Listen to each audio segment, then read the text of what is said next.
మరియు అతడు నాతో ఇలాగూ సెలవిచ్చాడు. అంటే దేవుని ఆత్మ, దేవుడు నాతో ఇలాగూ సెలవిచ్చాడు. ఏమని సెలవిచ్చాడంటే, ఈ గ్రంథమందున్న ప్రవచన వాక్యములకు ముద్ర వేయవలదు. ఇక వీటిని దాచిపెట్టడానికి వీలు, గోప్యంగా ఉంచడానికి, బోధించకుండా ఉండడానికి, ధ్యానించకుండా ఉండడానికి వీలు లేదు. ఏం చేయాలి? వీటిని కాలం సమీపమై ఉన్నది. ఏమైనది? కాలము సమీపమైన, అంటే దగ్గరికి వచ్చింది. ఏమైంది చెప్పండి? దగ్గరికి వచ్చింది.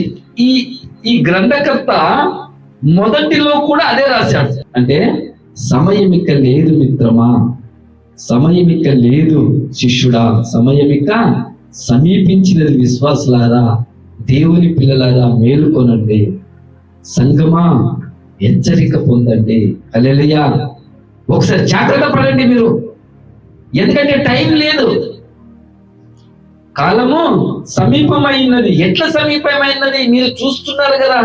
అన్యాయము చేయువాడు ఇంకను అన్యాయమే చెయ్యనిమ్ము. అంటే చెయ్యనిమ్ము అంటే చెయ్యడానికి అవకాశం ఇవ్వండి అని కాదు, వాడు చేస్తూనే ఉంటాడు. కింద అందుకే రాసి చెయ్యును. వాడు అన్యాయమే చేస్తాడు ఇక నువ్వు ఎంత చెప్పినా. ఎందుకంటే ఎండ్ టైంలోనికి వచ్చాం మనం. కాబట్టి ఎక్కడికి వచ్చాము?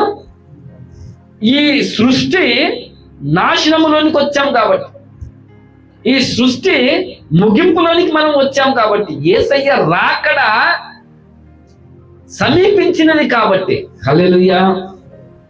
అన్యాయం చేయవాడు ఎలా ఉండాలంట? అన్యాయం చేస్తూనే ఉంటాడు, చెయ్యనియ్యం.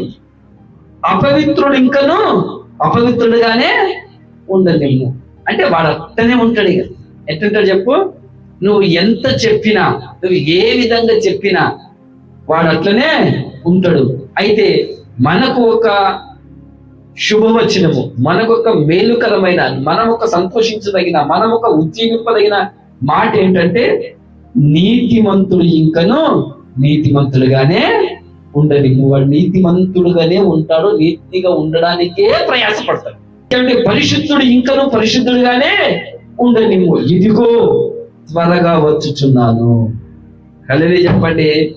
ఎనికి మాటలు చెప్పాడు? అన్యాయం చేస్తాడు ఇంకా అన్యాయం చేయని అంటే వాడు చేస్తాడు కాబట్టి వాడిని వదిలే.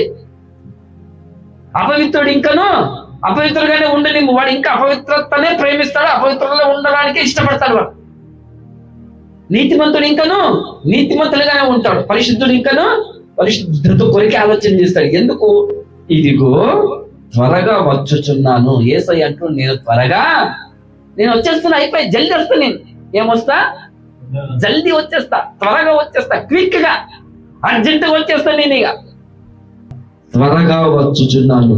వాని క్రియల చొప్పున ప్రతి వానికి ఇచ్చుటకు నేను సిద్ధపరిచిన జీతము నా యొద్ద ఉన్నది. ఒకసారి మత్తయి సువార్త 24వ అధ్యాయంలో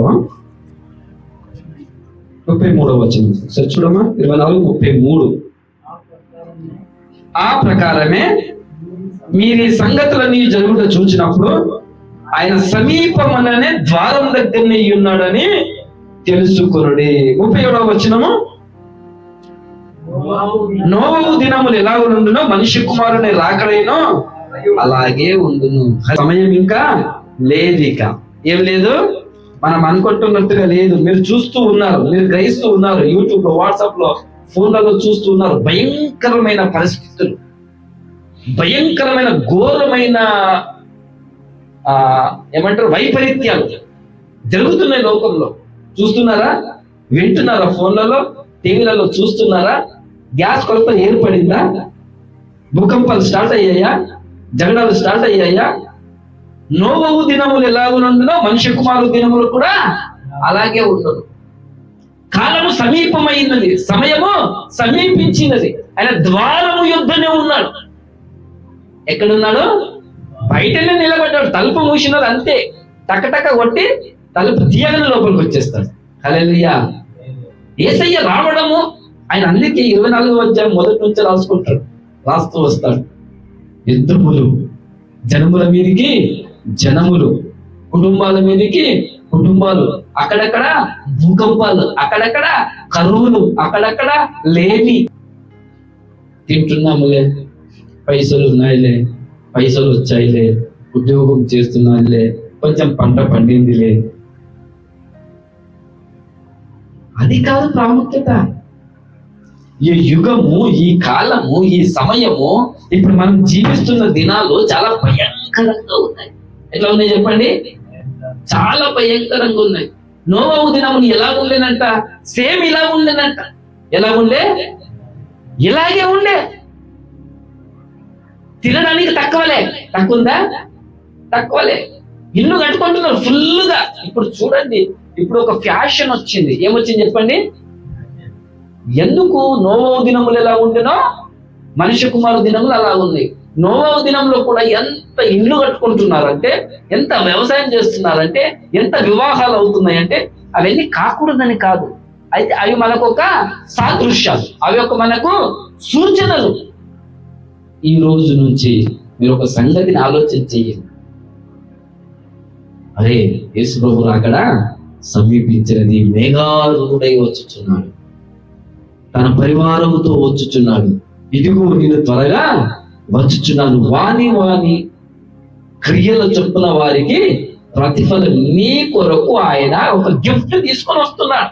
నీ కొరకు ఆయన ఒక ఫలం తీసుకొని వస్తున్నాడు. ఏ బహుమానం? నువ్వు కంపెనీలో పనిచేస్తే నెలగానే నీకు జీతం వస్తుంది. నువ్వు ఒక బిజినెస్ చేస్తే ప్రతిరోజు నీకు లాభం వస్తుంది. నువ్వు పంట పండిస్తే నీకు పంటను వస్తుంది. అదే విధంగా నీవు జీవించిన జీవితములకు, నీవు చేసిన అన్ని కార్యాలకు, నీవు చూసిన చూపుకు, నువ్వు తలంచిన తలంపుకు, నువ్వు మాట్లాడిన మాటలకు, నీవు తిరిగిన తిరుగుళ్ళకి, సండేలు లెక్క చేయకుండా, దేవుణ్ణి లెక్క చేయకుండా, పవిత్రత లెక్క చేయకుండా, పరిశుద్ధత లెక్క చేయకుండా, నీ జీవితము దానికి ఆయన ఏం సిద్ధపరిచాడు? జీతము సిద్ధపరిచాడు. మనము చూస్తూ ఉంటున్నాం. మందిరాలకు మనం వెళుతూ ఉంటే మనల్ని చూసి నవ్వుతున్నాం. వాళ్ళు ఆడుకుంటూ ఉన్నారు, వారు ఎంజాయ్ చేస్తూ ఉన్నారు, వారు పనులలో బిజీగా ఉన్నారు. హల్లెలూయా. వారు వ్యాపారం చేసుకుంటున్నారు, వారు ఇల్లు కట్టుకుంటున్నారు, వారు పంట పండించుకుంటున్నారు, వారు సమకూర్చుకుంటున్నారు. ఏం చేసుకుంటున్నారు? వారి యొక్క కాలయాపనలో, వారి యొక్క పనిలో వారు చాలా బిజీగా ఉన్నారు. తినేవాడు తింటూ ఉన్నాడు, తాగేవాడు తాగుతూ ఉన్నాడు, టైం పాస్ చేసేవాడు టైం పాస్ చేస్తూనే ఉన్నాడు. ఆదివారం వాడికి లెక్కలేదు, దేవుడు వాడికి లెక్కలే, సేవకులు వాడికి లెక్కలేదు. ఒక నీతి, ఒక న్యాయము, ఒక పరిశుద్ధత, ఒక పవిత్రత వాడికి లెక్క లేదు. ఎలాగుంది ప్రజలకు అంటే ఎగతాళిగా ఉంది. ఎలాగుంది యవనస్తులకంటే ఇది ఒక చిన్నదిగా ఉన్నది. ఇది వేస్ట్ గా కనిపిస్తుంది వారికి. ఎలా కనిపిస్తున్నది? వేస్ట్ గా కనిపిస్తున్నది. వారి ఆటల యందు, వారి యొక్క సంతోషాల యందు, వారి యొక్క సుఖాల యందు వాళ్ళు ఏం చెప్తారంటే, మేము సోమవారం నుంచి శనివారం వరకు పనులు చేసుకుంటాం. ఏం చేసుకుంటాము? ఏం చేస్తాము? స్కూల్కి వెళ్తాం, లేదా పనులు చేసుకుంటాం. మాకు పొలాలు ఉన్నాయి, మాకు ఉద్యోగాలు ఉన్నాయి, మాకు ఇవన్నీ ఉన్నాయి. మాకు దొరికేది సెలవు ఎప్పుడు? ఒక ఆదివారమే. ఆ ఆదివారం రోజైనా మేము కొంచెం రెస్ట్ తీసుకోకూడదా? ఆ ఆదివారం రోజైనా కొంచెం బంధువుల దగ్గరికి వెళ్ళకూడదా? ఆ ఆదివారం రోజైనా కొంచెము ఆడుకోకూడదా? ఆ ఆదివారం అయినా కొంచెం మనం అలా వేరే పని మనం చేసుకోకూడదా అని వారు అనుకుంటున్నారు. ఈ నోవహు యొక్క మనము చరిత్రను లేదా ఆయన యొక్క సంఘటన మనం చూస్తే ఇంతమంది ఉన్నారు కదా. ఆయన అన్నదమ్ములు, అక్కచెల్లెలు, తోబుట్టువులు చాలా మంది ఉన్నారు కదా. మరి బైబిల్ గ్రంథంలో కేవలము 8 మంది మాత్రమే దేవుని యొక్క దృష్టిలో ఉన్నారు, దేవుని యొక్క లెక్కలో ఉన్నారు. ఎక్కడున్నారు చెప్పండి? దేవుని యొక్క ప్రణాళికలో వారు ఉన్నారు. ఎందుకు? మరి ఎంత మంది ఉండగా ఆయన ఒక్కడు ఎలా జీవించాడు? దేవుడు అన్నాడు, నోవహు 6వ అధ్యాయం మనం స్టార్టింగ్ నుంచి చూస్తే ఈ భూమిని చూసినప్పుడు భయంకరమైన పాపము, భయంకరమైన పరిస్థితులు ఈ లోకంలో పెరిగిపోయినాయి, ఈ భూమిని నాశనం చేస్తానని దేవుడు అనుకున్నాడు. తన మనసులో నొచ్చుకొని చూసినప్పుడు నోవహు ఒక్కడు కృప పొందిన వాడాయను అని మనకి ఇక్కడ రాయబడింది 8వ వచనంలో. హల్లెలూయా చెప్పండి. ఏం రాయబడి ఉంది? ఆదికాండం 6వ అధ్యాయం 8వ వచనం. అయితే నోవహు యెహోవా దృష్టి యందు కృప పొందిన వాడే. నోవహు ఒక్కడే. లెమెకు ఇంకా చాలా మంది కొడుకులు ఉన్నారు. లెమెకు కూడా అన్నదమ్ములు ఉన్నారు, చాలా మంది అక్క చెల్లెళ్ళు ఉన్నారు. వంశం ఇంకా చాలా ఎక్కువగా ఉంది. మనం 5వ అధ్యాయం స్టార్టింగ్ నుంచి మనం చూసుకుంటే ఏమి ఒక్క ఇంటి గురించి రాయబడలే, ఒక్క ఊరి గురించి రాయబడలే, అది ఒక దేశం గురించే రాయబడ్డది. అప్పుడున్న ప్రజలందరి కొరకు రాయబడ్డది. ఇప్పుడు నోవా ఉన్నాడు, ఇక్కడ వినండి. నోవా వీళ్ళుడు ఉన్నది, ఆయన ఇంటి చుట్టుముట్ట అన్నదమ్ములు లేరా? ఉన్నారా లేదా? బంధువులు ఉన్నారా లేదా? ఆయన వైపు తరపున వారు ఉన్నారా లేదా? ఉన్నారా? నోవాకు 3 కొడుకులు ఉన్నారని కూడా బైబిల్ గ్రంథంలో రాయబడింది. ఆ కొడుకులు కూడా మ్యారేజ్లు చేసినట్లుగా రాయబడింది. అంటే ఆ కోడళ్ళ యొక్క తల్లిదండ్రులు కూడా ఉన్నారు కదా, ఆ కోడళ్ళ యొక్క అన్నదమ్ములు కూడా ఉన్నారు కదా, ఆ కోడళ్ళ యొక్క అక్కచెల్లెళ్ళు కూడా ఉన్నారు కదా. ఇంతమంది ఉన్నారు, కానీ నోవాహు ఒక్కడే కృప పొందాడు. ఎవరు కృప పొందారు? నోవాహు ఒక్కడే దేవుని దృష్టిలో కృప పొందాడు. అందుకే దేవుడు నాశనం చేయాలనుకున్నప్పుడు, అరే భూమిని నాశనం చేయాలనుకున్నాను, కానీ ఈ వ్యక్తిని మాత్రము నేను నాశనం చేయకూడదు. ఆయన కృప పొందాడు. కృప పొంది దేవుని ద్వారా హెచ్చరించబడ్డాడు. ఏం చేయబడ్డాడు? నోవాహు, నేను భూమిని చూశానయ్యా, చూస్తే మొత్తం చెడిపోయినది, కానీ నువ్వు ఒక్కడవు కృప పొందావు, కాబట్టి నీ ద్వారా నేను ఫ్రెష్ గా జనాలను స్టార్ట్ చేస్తాను, కాబట్టి నువ్వు నా మాట విను, ఈ విధంగా ఓడగట్టుకో అంటే దానిలోనికి వెళ్ళిపోయాడు. 8 మంది రక్షించబడ్డారు. నా ప్రశ్న ఏంటంటే, దేవుడు మనతో మాట్లాడుతున్న మాట ఏంటంటే, పరిశుద్ధాత్మ దేవుడు మనకు బోధిస్తున్న విషయం ఏంటంటే, నీతిమంతుడు ఇంకను నీతిమంతుడిగానే ఉండదు, అన్యాయం చేయవాడు ఇంకను ఆ రానోళ్ళని అలాగే వదిలేసేది, వాడు అలాగే ఉంటాడు.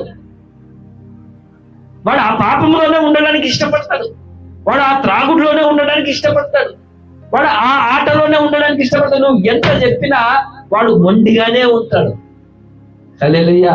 అదే బూతులు వాడికి, అవే సినిమాలు వాడికి, అదే త్రాగుడు, అదే వ్యభిచారం, అదే దొంగతనం, అదే మోసము, అదే తప్పుడు మాటలు. ఎవ్వరి కొరకు ఎవ్వరిని చూసి నీవు తలవంపులు చేసుకోకు. నీ సిగ్గుపడిన అవసరం లేదు, భయపడిన అవసరం లేదు. నువ్వు చిన్నగా నీవు తలంచుకోవలసిన అవసరత నీకు లేదు. అందరు హ్యాపీగా ఉంటున్నారు కదా, నేను ఒక్కడినే బైబిల్ పట్టుకొని మందిరానికి పోవాలా, నేను ఒక్కడినే ఏం ప్రార్థన చేసుకోవాలా, నేను ఒక్కడినే ఇంత భక్తిగా జీవించే ప్రయోజనం ఏంటి? చూడండి, సమయం వస్తుంది, కాలం వస్తుంది, ఇలాగే ఉండదు అన్న చెప్పండి, ఇలాగే ఉండదు. నోవహు 120 సంవత్సరాలు కూడా కట్టాడట. ఎన్ని సంవత్సరాలు? 120 years. 120 సంవత్సరాలు ఓడ కడితే, కడుతున్నప్పుడు ఎంతమంది చూశారు? హల్లెలూయా. వారు అన్నదమ్ములు చూడలేదా? అదే మా అన్న ఏమో కడుతున్నాడు. వాళ్ళ ఇంట్లో నోవహే పెద్దవాడు. ఎవరు పెద్దవాడు? నోవహే పెద్దవాడు. అన్నదమ్ములు అక్క చెల్లెళ్ళు ఉన్నారు, ఇంకా బాబాయ్ పిల్లలు, పెద్దలైన పిల్లలు ఇంకా చాలా మంది ఉన్నారు. ఊరోళ్ళు కేరోళ్ళు అందరూ ఉన్నారే. నోవహు ఏం కడుతున్నాడు? ఇది ఎందుకు కడుతున్నాడు? అంత చాటస్థం ఎందుకైనాకు? అందరూ ఒక్క దాంట్లో ఉంటే ఈయనొక్క దాంట్లో ఉంటాడు ఎందుకు? అన్నదమ్ములంతా ఒక్క సైడ్ ఉంటే ఈయనొక్క సైడ్ ఉంటాడు ఎందుకు? అందరు ఎంత పని చేసుకొని సంపాదించుకొని ఇల్లు కట్టుకొని మంచి మంచి బండ్లు కొనుక్కొని, కార్లు కొనుక్కొని, మంచి మంచి బట్టలు వేసుకొని నలుగురిలో తిరిగితే వీడంటే ఇలా ఉన్నాడు. సైలెంట్ గా ఉంటాడు, ఎప్పుడు ప్రార్థన అంటాడు, ఎప్పుడు ఆ వాక్యం చదువుతాడు, మందిరానికి వెళ్తాడు. నువ్వు అలాగే అన్నారు, దేవుడు మాట్లాడిందంటున్నాడు, ఓడగడతాడంటాడు, వర్షం వస్తా అంటాడు, మునిగిపోతామంటాడు.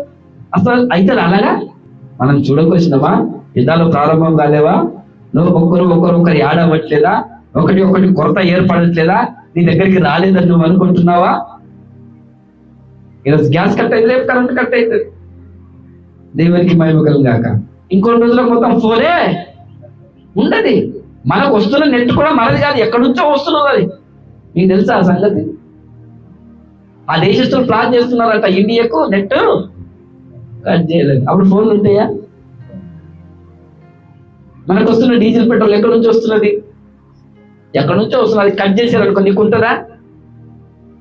ఇవన్నీ వేదనలకు ప్రారంభం. దేనికి ప్రారంభము? ఇవన్నీ యేసయ్య రాకడకు సూచనలు. ఇవి అందుకే దేవుని వాక్యంలో రాయబడినట్లుగా నీవు వారిని చూసి తక్కువగా ఫీల్ అవ్వడము, వారిని చూసి నీవేదో కోల్పోతున్నట్లుగా ఫీల్ అవ్వడము, వారిని చూసి నీవేమో సంపాదించుకోవట్లేదు, నువ్వేదో ఇది పనికి మాలినది అని అనుకోవడమో చేయకూడదు. ఎందుకంటే వాక్యంలో రాయబడింది అక్షరాల నెరవేరుతుంది. ఏమైతే చెప్పండి, జరిగి తీరుతుంది. దేవుడు అన్నాడు, నేను నాశనం చేస్తాను జలప్రళయంతో, నోవహు నువ్వు ఓడ కట్టుకో అన్నాడు. ఆయన ఆ పనిలో బిజీగా ఉన్నాడు. ఎప్పుడు ఏమన్నా ఎంత దగ్గరకు వచ్చి ఎగతాళి చేసినా, మేబీ ఈయన ముసలోడు అయ్యాడు కాబట్టి కొంచెము ఏమంటారు మతి తప్పిందేమో అని అన్నారు. అయినా కానీ ఎవరి మాట పట్టించుకోలే. ఇంకోటి చూడండి, మీరు యవన బిడ్డలు ఇక్కడ వినండి. పెళ్ళైన యవన బిడ్డలు 3 కొడుకులు ఉన్నారు ఆయనకి. ఎంతమంది ఉన్నారు? 3 కొడుకులు, 3 కోడళ్ళు కూడా ఉన్నారు. చూడండి, ఈ ముసలోని మాట మనం ఎందుకు కిందాం? మా అమ్మ మా నాయన మాట మేము ఎందుకు కిందాం? అదే నా సరిగా స్నేహితులు ఉన్నారు కదా, వారందరూ ఎంత చక్కగా తిరుగుతున్నారు, ఎంత చక్కగా ఎంజాయ్ చేస్తున్నారు అని అనుకున్నారా వారు? వారు అనుకోలే. మా తల్లి తండ్రి పట్టుకున్న ఈ దేవుడు నిజమైన దేవుడు, యేసయ్య సృష్టికర్త అయిన దేవుడు, ఆత్మ అయిన దేవుడు, వెలుగైన దేవుడు. ఆయన వస్తానంటే తప్పకుండా వస్తాడు. మా మమ్మీ డాడీ ఆరాధిస్తున్నారు, వారు విశ్వాసంతో జీవిస్తున్నారు, వారు ప్రార్థనలో జీవిస్తున్నారు, కాబట్టి నేను వారిని వెంబడిస్తాను, వారి మాట నేను జవదాటను అని 3 కొడుకులు 3 కోడలు కూడా డెడికేట్ చేసుకున్నారు. ఏం చేసుకున్నారు? ఒక సమర్పణ చేసుకున్నారు, ఒక తీర్మానం చేసుకున్నారు. వారు లోకంతో మాకు పని లేదు, సంపాదనతో పని లేదు, వారు ఎంజాయ్ చేస్తున్న దాంతో మాకు పాలు పంపులు లేవు. మా డాడీ మా మమ్మీ ఇప్పుడు మాకు ఏం చెప్తున్నారో అది మేము వింటాం. మన కుటుంబాల్లో అలాగే ఉన్నదా సిస్టము? మన కుటుంబాల్లో అదే పద్ధతి ఉన్నదా? మన కుటుంబంలో అదే పోకడ ఉన్నదా? మన కుటుంబాలలో, విశ్వాస గృహాలలో, మందిరానికి వెళ్ళే కుటుంబాలలో తల్లికి లేదు, తండ్రికి లేదు, పిల్లలకు కూడా లేదు. నలుగురులాగా బ్రతకాలని అనుకుంటున్నాం, అందరూ చేసినట్లుగా చేయాలని అనుకుంటున్నారు, అందరిలాగా మనం తెల్లగా ఉండాలని అనుకుంటున్నారు, అందరిలాగా మనం కూడా వాడు కొడితే మనం కొట్టాలా అని అనుకుంటున్నారు. జలప్రళయం వచ్చింది కదా, 8 మంది ఓడలోనికి పోయారు కదా, ఎంత చెప్పినా వినలే. మీరు చెప్తూనే ఉన్నారు, ఓడ కడుతూనే ఉన్నారు. ఆ ఓడ కట్టడమే సువార్త చేయడం. ఏం చేయడం చెప్పండి? సువార్త చేయడం. ఇంకా 40 రోజులకి దేవుడు వర్షాన్ని పంపిస్తాడు. అప్పుడు భూలోకమంతా నీళ్లతో నిండిపోతుంది, అందరు చనిపోతారు. మేము ఓడ కడుతున్నాము, దేవుడు ఓడ కట్టమన్నాడు. ఈ ఓడ రక్షణ ఓడ. ఏం ఓడ? రక్షణ ఓడ. మనం నశించకుండా, మనం నాశనం అవ్వకుండా మనల్ని కాపాడే ఓడ. ఏం ఓడ? కాపాడే ఓడ. దేవుని మాట ద్వారా నిర్మితమవుతున్న ఓడ ఇది. దేవుడు సెలవిచ్చిన మాట ప్రకారంగా ఇది బిల్డ్ చేయబడుతున్నది. ఏదో మా ఊహల్లో, మా తలంపులో, మాకు ఇష్టం వచ్చినట్టు కడుతున్నది కాదు.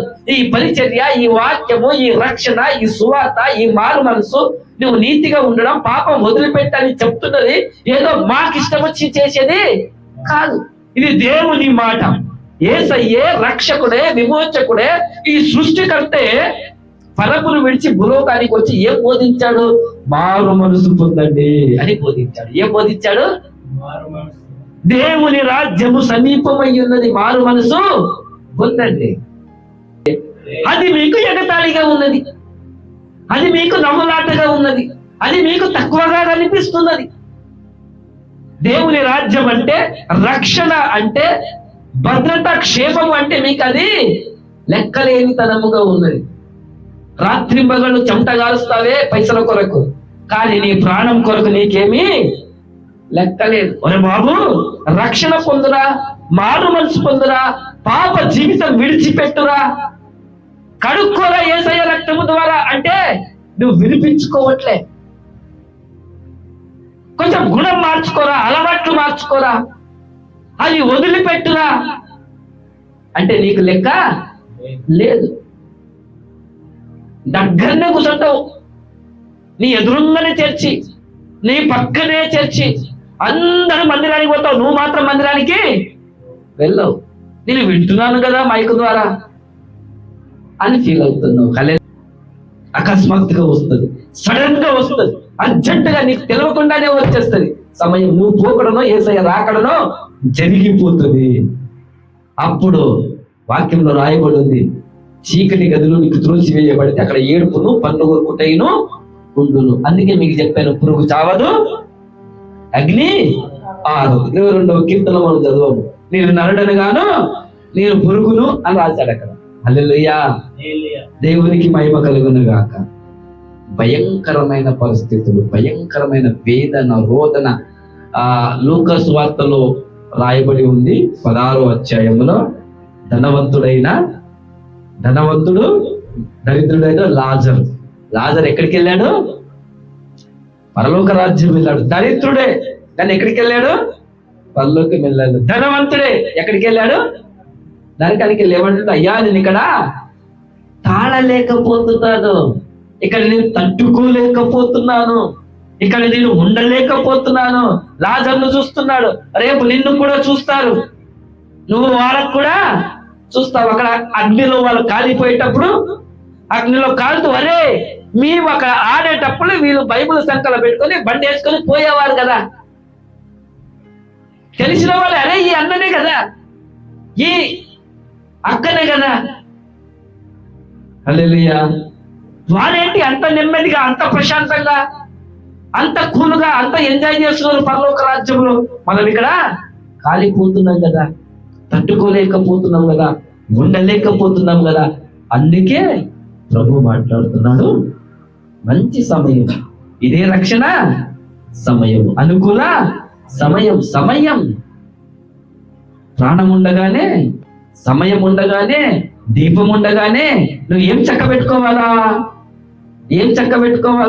నీ లైఫ్ చక్క పెట్టుకోవాలి. నువ్వు మారు మనసు పొందాలి, నువ్వు బాప్తిస్మం పొందాలా, దేవుని వాక్యానుసారంగా జీవించాలి. నేను పొందుకుంటాను, నువ్వు పొందుకోవాలంటే, నీకు కావాలంటే, ఈరోజు నువ్వు ఈ లోకంలో ఎవరిని చూసి ఆకర్షించబడవు, ఎవరిని చూసి శోధింపబడకు, వారితో నువ్వు పోల్చుకోకు, వారితో నువ్వు ఈక్వల్ గా చేసుకోకు, వారి వల్ల ఉండాలని అనుకోకు, వాక్యానుసారంగా ఉండాలని కోరుకో. హల్లెలూయా. యేసయ్య మార్గములో ఉండాలని కోరుకో. ఈయన బోధించిన విధానము నాకు కావాలని నువ్వు కోరుకో. ఎవరు ఎన్ని మాటలు చెప్పినా, ఎవరు ఎంత ఎగతాళి చేసినా, ఎవరు ఎంత నవ్వినా, ఎవరికి ఎంత అపహాస్యంగా నీ క్రియలు అంటే నీ యొక్క భక్తి జీవితం కనబడినా, నీ ప్రార్థన జీవితం వారికి ఎంత వెరితనంగా కనిపించినా, హల్లెలూయా. 1 కొరింథీయుల రాసిన పత్రికలో 1వ అధ్యాయం రాయబడలేదా? సిలువను గూర్చిన వార్త నశించుచున్న వారికి వెరితనంగా కనిపించుచున్నది, కానీ రక్షించబడుతున్న మనకు ఏంటిది? దేవుని శక్తి. హల్లెలూయా, హల్లెలూయా. లోకంలో ఉన్న వారందరికీ ఇది వెర్రితనంగా కనిపిస్తుంది, ఇది పిచ్చితనంగా కనిపిస్తుంది, ఇది పనికి మాలిన తనముగా, ఇది చాలా చిన్నదిగా, ఇది విలువలేనిదిగా కనిపిస్తుంది. కానీ రక్షించబడితే, దేవుని మార్గంలో ప్రయాణం చేస్తే, నీతిగా నువ్వు జీవిస్తే, పరిశుద్ధంగా నువ్వు జీవిస్తే, ప్రేమగా నువ్వు జీవిస్తే, యేసయ్యకు భయపడుతూ నువ్వు జీవిస్తే, ప్రభు మార్గంలోనే ఉండాలన్న ఆశ, కోరిక, తపన, తృష్ణ నీ హృదయంలో ప్రతిరోజు, నీ మనసులో ప్రతిరోజు, ఎవరు ఏమన్ననుకో, ఎవరు ఎక్కడన్నా పోని, హల్లెలూయా. మీరు మాత్రం ప్రభు మార్గం వదలనండి అంటే నీకు అది దేవుని శక్తి. ఏమో చెప్పండి? దేవుని శక్తి అది. హల్లెలూయా, హల్లెలూయా. కాబట్టి చివరికి దేవుడు, పరిశుద్ధాత్ముడు లేదా నా ద్వారా పలుకుతున్న మాట ఏంటంటే, భక్తి జీవితంలో, విశ్వాస జీవితంలో నీకంటూ ఒక వాల్యూని, నీకంటూ ఒక వెయిట్ని, అంటే నీకంటూ ఒక ఏమంటారు దాన్ని, ఒక స్టాండర్డ్ అనేది నీకుండాలి. ఏముండాలి చెప్పండి అమ్మా, వింటున్నారా? నీకంటూ ఒక స్టాండర్డ్ అనేది ఉండాలి. డోంట్ గివ్ అప్ అంటే నువ్వు వెనక అడుగులు వేయకు, ఏం చెయ్యకు, వెనకకి తిరిగి చూడొద్దు. సంగమా, ఏమాత్రం కూడా భయపడొద్దు. అందుకే అంటాడు, చిన్న మంద భయపడకు, భూమి పునాదులు వేసినప్పటి నుంచి మీ కొరకు సిద్ధపరిచిన రాజ్యము, దేవుడు నిర్మించిన రాజ్యము మీ కొరకు రెడీగా ఉంది, సిద్ధముగా ఉంది. హల్లెలూయా.